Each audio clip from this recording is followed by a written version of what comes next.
Pipik Dian Irawati saksikan prarekonstruksi pembakaran dan pencurian di kediamannya yang digelar oleh Kepolisian Resort Jakarta Selatan Kamis kemarin. Lalu seperti apa IV melakukan aksinya yang tergambar lewat lebih dari 10 adegan reka ulang dan mengapa IV seolah tak merasa bersalah pasca membakar rumah Pipik yang sempat tertangkap kamera.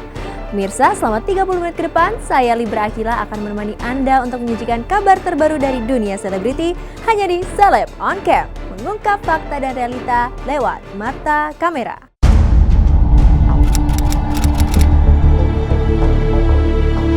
Dua pekan pasca tragedi kebakaran di kediaman Pipik Dian Irawati di Bilangan Rempoa, Jakarta Selatan, kemarin siang Polisi Resort Jakarta Selatan telah menggelar prarekonstruksi dan olah TKP. Dan lebih dari 10 reka adegan yang diperagakan terlihat bagaimana IV tersangka pembakaran dan pencurian di rumah Pipik melakukan aksinya. Dengan sebuah korek api, IV tega membakar gorden dan kemudian naik ke lantai 2 rumah Pipik untuk mengambil uang senilai 4 juta rupiah yang ia masukkan ke dalam gitar milik almarhum UJ. Batalin nih, saya batalin nih, saya pulang.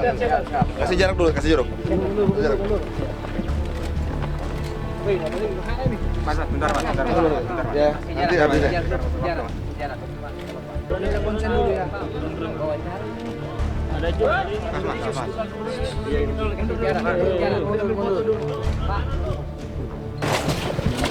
Udah.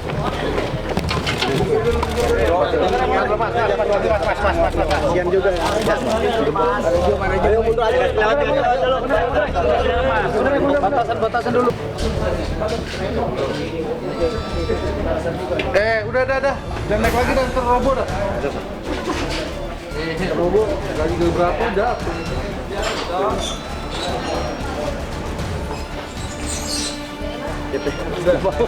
Pipi.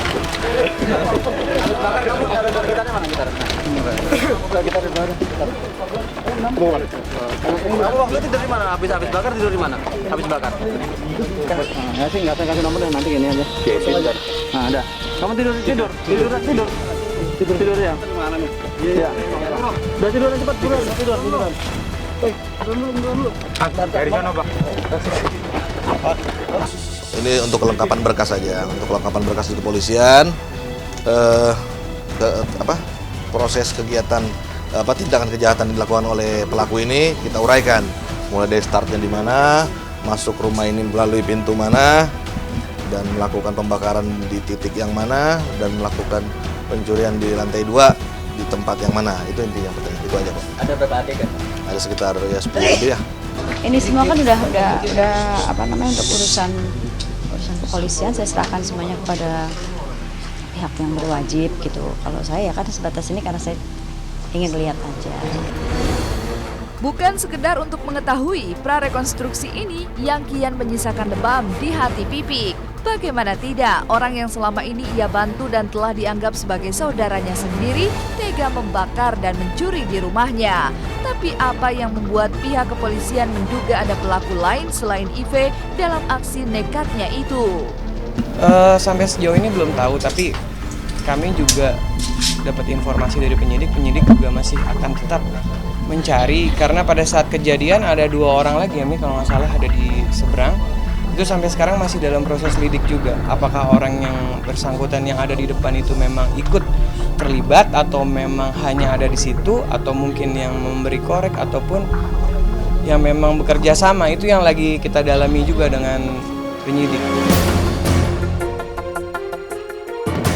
Dengan alasan sakit hati karena pernah dimarahi dan diusir Pipik, IV seolah gelap mata dan tega membakar rumah Pipik. Tapi ironisnya, pasca kebakaran itu terjadi, IV yang sempat tertangkap kamera justru tengah sibuk menyelamatkan sejumlah barang-barang Pipik yang tak hangus dan terbakar api.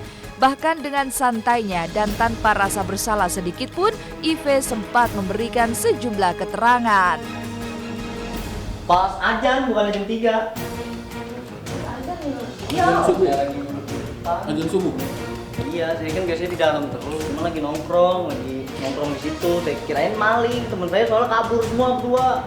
Kata saya ada apaan? Maling. Jadi saya kabur. Pas itu saya lihat ada Om Taufik keluar. Ngapa? Rumah bakar. Langsung saya kesini. Pas koma, Hah? Mobil juga.